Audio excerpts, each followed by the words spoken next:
नमस्कार मित्रांनो, Arya academy YouTube चॅनलवर सर्वांचं स्वागत आहे. मित्रांनो, आज व्हिडिओमध्ये आपण जिल्हा न्यायालय भरती 2025 पद आहे मित्रांनो, सफाई कामगार मागील वर्षी झालेले पेपर या व्हिडिओमध्ये आपण कव्हर करणार आहोत, जे की तुम्हाला पुढील येणाऱ्या परीक्षेसाठी अत्यंत महत्त्वाचे प्रश्न ठरणार आहेत. तुम्ही जर चॅनल नवीन असेल तर चॅनल एकाने सबस्क्राईब करायचं आहे. चला तर मग व्हिडिओला स्टार्ट करूया.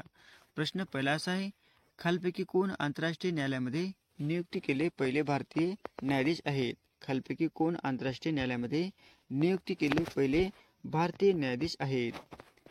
ऑप्शन क्रमांक 3 म्हणजे डॉक्टर नागेंद्र सिंह ही आंतरराष्ट्रीय न्यायालयामध्ये पहिले नियुक्ती केलेले भारतीय न्यायाधीश आहेत. हे आपलं योग्य आन्सर होईल. प्रश्न क्रमांक दुसरा मित्रांनो, मुंबई उच्च न्यायालयाची एकूण किती खंडपीठे आहेत? मुंबई उच्च न्यायालयाची एकूण किती खंडपीठे आहेत? ऑप्शन क्रमांक 2 म्हणजे 3 खंडपीठे हे मुंबई उच्च न्यायालयाचे आहेत. हे आपलं योग्य आन्सर होईल. प्रश्न क्रमांक तिसरा मित्रांनो, उच्च न्यायालयातील न्यायाधीशांच्या नेमणुका करण्याचा अधिकार हा कोणास आहे? उच्च न्यायालयातील न्यायाधीशांच्या नेमणुका करण्याचा अधिकार हा कोणाला आहे? ऑप्शन क्रमांक 3 म्हणजे राष्ट्रपतींना आहे. हे आपलं योग्य आन्सर होईल. प्रश्न क्रमांक चौथा मित्रांनो, राज्यातील पहिले कायमस्वरूपी बालन्यायालय खालपैकी कोणत्या जिल्ह्यामध्ये सुरू करण्यात आलेले आहे? राज्यातील पहिले कायमस्वरूपी बालन्यायालय खालपैकी कोणत्या जिल्ह्यामध्ये सुरू करण्यात आलेले आहे? ऑप्शन क्रमांक 4 म्हणजे पुणे या ठिकाणी सुरू करण्यात आलेले आहे. हे आपले योग्य आन्सर होईल. प्रश्न क्रमांक 5 मित्रांनो, मुंबई उच्च न्यायालयाचे एकूण खंडपीठे आहेत. मुंबई उच्च न्यायालयाचे खंडपीठे कोणत्या ठिकाणी आहे? ऑप्शन क्रमांक 4 म्हणजे औरंगाबाद या ठिकाणी आहे. हे आपले योग्य आन्सर होईल. प्रश्न क्रमांक 6 मित्रांनो, उच्च न्यायालयाच्या न्यायाधीशांचा राजीनामा द्यायचा असल्यास त्याने तो कोणाकडे सादर करावा लागतो? उच्च न्यायालयाच्या न्यायाधीशांचा राजीनामा द्यायचा असल्यास त्याने तो कोणाकडे सादर करावा लागतो? प्रश्न खूप महत्त्वाचा मित्रांनो. ऑप्शन क्रमांक 2 म्हणजे राष्ट्रपतीकडे सादर करावा लागतो. हे आपले योग्य आन्सर होईल. प्रश्न क्रमांक 7 मित्रांनो, देशातील पहिले दिव्यांग न्यायालय डॅश शहरामध्ये स्थापन झालेले आहे. देशातील पहिले दिव्यांग न्यायालय डॅश शहरामध्ये स्थापन झालेले आहे. ऑप्शन क्रमांक 2 म्हणजे पुणे या ठिकाणी देशातील पहिले दिव्यांग न्यायालय हे स्थापन झालेले आहे. हे आपले योग्य आन्सर होईल. प्रश्न क्रमांक 8 मित्रांनो, मुंबई मद्रास कोलकाता येथे भारतातील पहिले उच्च न्यायालय कधी स्थापन झालेले आहे? मुंबई मद्रास कोलकाता या भारतातील पहिले उच्च न्यायालय हे कधी स्थापन झालेले आहे? ऑप्शन क्रमांक 3 म्हणजे 1861 साली हे स्थापन झालेले आहे. हे आपले योग्य आन्सर होईल. प्रश्न क्रमांक 9 मित्रांनो, भारतातील 25वे उच्च न्यायालय कोणत्या शहरामध्ये स्थापन झालेले आहे? भारतातील 25वे उच्च न्यायालय खालपैकी कोणत्या शहरामध्ये स्थापन झालेले आहे? ऑप्शन क्रमांक 4 म्हणजे अमरावती या ठिकाणी स्थापन झालेले आहे. हे आपले योग्य आन्सर होईल. प्रश्न क्रमांक 10 मित्रांनो, भारतीय सर्वोच्च न्यायालय डॅशच्या दिवशी अस्तित्वात आलेले आहे. भारतीय सर्वोच्च न्यायालय डॅशच्या दिवशी अस्तित्वात आलेले आहे. ऑप्शन क्रमांक 3 म्हणजे 26 जानेवारी 1950 साली हे अस्तित्वात आलेले आहे. हे आपले योग्य आन्सर होईल. प्रश्न क्रमांक 11 मित्रांनो, कोणत्या वर्षी मुंबई उच्च न्यायालयाच्या नागपूर खंडपीठाची स्थापना झाली आहे? कोणत्या वर्षी मुंबई उच्च न्यायालयाच्या नागपूर खंडपीठाची स्थापना झालेली आहे?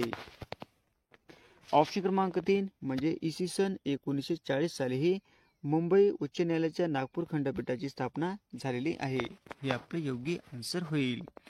प्रश्न क्रमांक 12 मित्रांनो, दादासाहेब फाळके यांनी तयार केलेला मराठीतील पहिला चित्रपट कोणता आहे? दादासाहेब फाळके यांनी तयार केलेला मराठीतील पहिला चित्रपट हा कोणता आहे? ऑप्शन क्रमांक 3 म्हणजे राजा हरिश्चंद्र. हे आपले योग्य आन्सर होईल.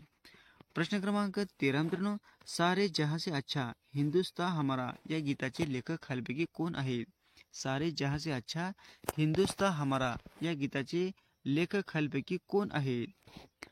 ऑप्शन क्रमांक 2 म्हणजे मोहम्मद इक्बाल. हे आपले योग्य आन्सर होईल. प्रश्न क्रमांक 14 मित्रांनो, भारताची सर्वात जास्त सीमा कोणत्या देशाशी जोडलेली आहे? भारताची सर्वात जास्त सीमा कोणत्या देशाशी जोडलेली आहे? ऑप्शन क्रमांक 3 म्हणजे बांगलादेश या देशाशी जोडलेली आहे. हे आपलं योग्य आन्सर होईल. प्रश्न क्रमांक 15 मित्रांनो, मिठागरांचा जिल्हा म्हणून कोणत्या जिल्ह्यास ओळखले जाते? मिठागरांचा जिल्हा म्हणून कोणत्या जिल्ह्यास ओळखले जाते? प्रश्न खूप महत्त्वाचा मित्रांनो. ऑप्शन क्रमांक 2 म्हणजे रायगड जिल्ह्याला ओळखले जाते. हे आपले योग्य आन्सर होईल. प्रश्न क्रमांक 16 मित्रांनो, स्टॅच्यू ऑफ युनिटी अर्थात सरदार वल्लभभाई पटेल यांच्या पुतळ्याची उंची किती मीटर इतकी आहे? स्टॅच्यू ऑफ युनिटी अर्थात सरदार वल्लभभाई पटेल यांच्या पुतळ्याची उंची ही किती मीटर आहे? ऑप्शन क्रमांक 3 म्हणजे 182 मीटर आहे. हे आपलं योग्य आन्सर होईल. प्रश्न क्रमांक 17 मित्रांनो, गिरी नॅशनल पार्क हा कोणत्या प्राण्या म्हणजे वन्य प्राण्याकरता प्रसिद्ध आहे? गिरी नॅशनल पार्क हे कोणत्या वन्य प्राण्याकरता हे प्रसिद्ध ठिकाण आहे? ऑप्शन क्रमांक 2 म्हणजे सिंह या प्राण्यासाठी प्रसिद्ध ठिकाण आहे. हे आपलं योग्य आन्सर होईल. प्रश्न क्रमांक 18 मित्रांनो, मॅकमोहन रेषा कोणत्या देशादरम्यान आहे? मॅकमोहन रेषा कोणत्या देशादरम्यान आहे? ऑप्शन क्रमांक 4 म्हणजे भारत आणि चीन यांच्या दरम्यान मॅकमोहन रेषा ही आहे. हे आपलं योग्य आन्सर होईल. प्रश्न क्रमांक 19 मित्रांनो, पोलिओ हा रोग खालीलपैकी कशामुळे होतो? पोलिओ हा रोग खालीलपैकी कशामुळे होत असतो? ऑप्शन क्रमांक 1 म्हणजे विषाणूमुळे हा पोलिओ हा रोग होणारा आहे. हे आपले योग्य आन्सर होईल. प्रश्न क्रमांक 20 मित्रांनो, महाभारत हा काव्य रचनेचे रचिता कोण आहेत? महाभारत या महाकाव्याचे रचिता कोण आहेत? ऑप्शन क्रमांक 2 म्हणजे व्यास. हे आपले योग्य आन्सर होईल. प्रश्न क्रमांक 21 मित्रांनो, चंद्र दररोज किती मिनिटे उशिरा उगत असतो? चंद्र दररोज किती मिनिटे उशिरा उगवत असतो? ऑप्शन क्रमांक 2 म्हणजे 50 मिनिटे हे चंद्र दररोज उशिरा उगवत असतो. हे आपले योग्य आन्सर होईल. प्रश्न क्रमांक 22 मित्रांनो, हडप्पा संस्कृतीचा शोध केव्हा लागलेला आहे? हडप्पा संस्कृतीचा शोध हा केव्हा लागलेला आहे? ऑप्शन क्रमांक 2 म्हणजे इसवी सन 1921 साली हडप्पा संस्कृतीचा शोध लागलेला आहे. हे आपले योग्य आन्सर होईल. प्रश्न क्रमांक 23 मित्रांनो, छत्रपती शिवाजी महाराजांची स्वराज्याची राजधानी कोणती आहे? छत्रपती शिवाजी महाराजांची स्वराज्याची राजधानी कोणती आहे? ऑप्शन क्रमांक 4 म्हणजे रायगड. हे आपले योग्य आन्सर होईल. प्रश्न क्रमांक 24 मित्रांनो, थोडक्यात समाधान मानणारा या शब्दसमूहाबद्दल एक शब्द आपल्याला निवडायचा आहे. थोडक्यात समाधान मानणारा या शब्दसमूहाबद्दल एक शब्द आपल्याला निवडायचा आहे. ऑप्शन क्रमांक 3 म्हणजे अल्पसंतुष्ट. हे आपलं योग्य आन्सर होईल. प्रश्न क्रमांक 25 मित्रांनो, पुण्यामध्ये मुलींची पहिली शाळा कुणी सुरू केलेली आहे? पुण्यामध्ये मुलींची पहिली शाळा ही कुणी सुरू केलेली आहे?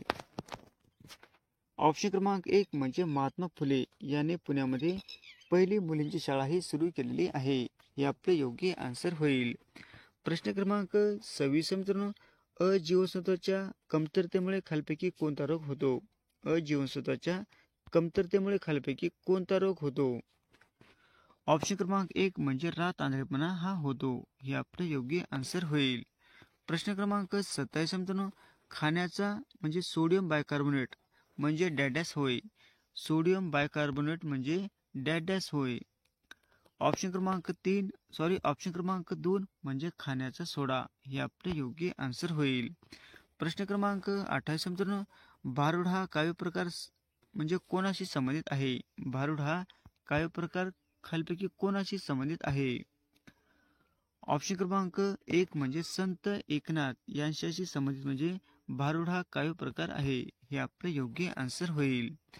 प्रश्न क्रमांक 29 मित्रांनो, भारताचे संविधान कोणत्या दिवशी स्वीकारण्यात आलेले आहे? भारताचे संविधान कोणत्या दिवशी हे स्वीकारण्यात आलेले आहे? ऑप्शन क्रमांक 2 म्हणजे 26 नोव्हेंबर 1949 साली भारताचे संविधान हे स्वीकारण्यात आलेले आहे. हे आपले योग्य आन्सर होईल. प्रश्न क्रमांक 30 मित्रांनो, जायकवाडी धरण कोणत्या नदीवर बांधण्यात आलेले आहे? जायकवाडी धरण कोणत्या नदीवर बांधण्यात आलेले आहे? ऑप्शन क्रमांक 1 म्हणजे गोदावरी नदीवर हे जायकवाडी धरण हे बांधण्यात आलेले आहे. हे आपले योग्य आन्सर होईल. प्रश्न क्रमांक 31 मित्रांनो, डॉक्टर बाबासाहेब आंबेडकर यांनी खालीलपैकी कोणते साप्ताहिक सुरू केले होते? डॉक्टर बाबासाहेब आंबेडकर यांनी खालीलपैकी कोणते साप्ताहिक हे सुरू करण्यात आले होते? ऑप्शन क्रमांक 1 म्हणजे मूकनाईक हे साप्ताहिक सुरू करण्यात आले होते. हे आपले योग्य आन्सर होईल. प्रश्न क्रमांक 32 मित्रांनो, पुण्याजवळ हिंगणे येथे अनाथ बालिकाश्रम कोणी सुरू केला आहे? पुण्याजवळ हिंगणे येथे अनाथ बालकाश्रम कोणी सुरू केलेला आहे? ऑप्शन क्रमांक 2 म्हणजे महर्षी कर्वे यांनी सुरू केलेला आहे. हे आपले योग्य आन्सर होईल. प्रश्न क्रमांक 33 मित्रांनो, तलवार या शब्दाचा समानार्थी ठरणारा शब्द ओळखायचा आहे. तलवार या शब्दास समानार्थी ठरणारा शब्द आपला ओळखायचा आहे. ऑप्शन क्रमांक 1 म्हणजे शमशेर. हे आपले योग्य आन्सर होईल. प्रश्न क्रमांक 34 मित्रांनो, कोणत्या पेशी रोगजंतूचा प्रतिकार करतात? कोणत्या पेशी रोगजंतूचा हा प्रतिकार करू शकतात? ऑप्शन क्रमांक 2 म्हणजे ऑप्शन क्रमांक 3 म्हणजे पांढऱ्या पेशी हे रोगजंतूचा प्रतिकार करू शकतात. हे आपले योग्य आन्सर होईल. प्रश्न क्रमांक 35 मित्रांनो, आझाद दस्ता ही सेना कोणी उभारली होती? आझाद दस्ता ही सेना कोणी उभारली होती? ऑप्शन क्रमांक 2 म्हणजे भाई कोतवाल यांनी उभारली होती. कोणती हे मित्रांनो सेना? म्हणजे आझाद दस्ता ही सेना कोणी उभारली आहे? भाई कोतवाल यांनी उभारलेली आहे. हे आपले योग्य आन्सर होईल. प्रश्न क्रमांक 36 मित्रांनो, भारतातील सती प्रथा कायद्याने बंद करणारा गव्हर्नर जनरल कोण होता? भारतातील सती प्रथा कायद्याने बंद करणारा गव्हर्नर जनरल हा कोण होता? ऑप्शन क्रमांक 4 म्हणजे बेंटिक. काय मित्रांनो? बेंटिक हा होता. हे आपले योग्य आन्सर होईल. प्रश्न क्रमांक 37 मित्रांनो, अंदमान आणि निकोबार या केंद्रशासित प्रदेशाची राजधानी कोणती आहे? अंदमान आणि निकोबार या केंद्रशासित प्रदेशाची राजधानी कोणती आहे?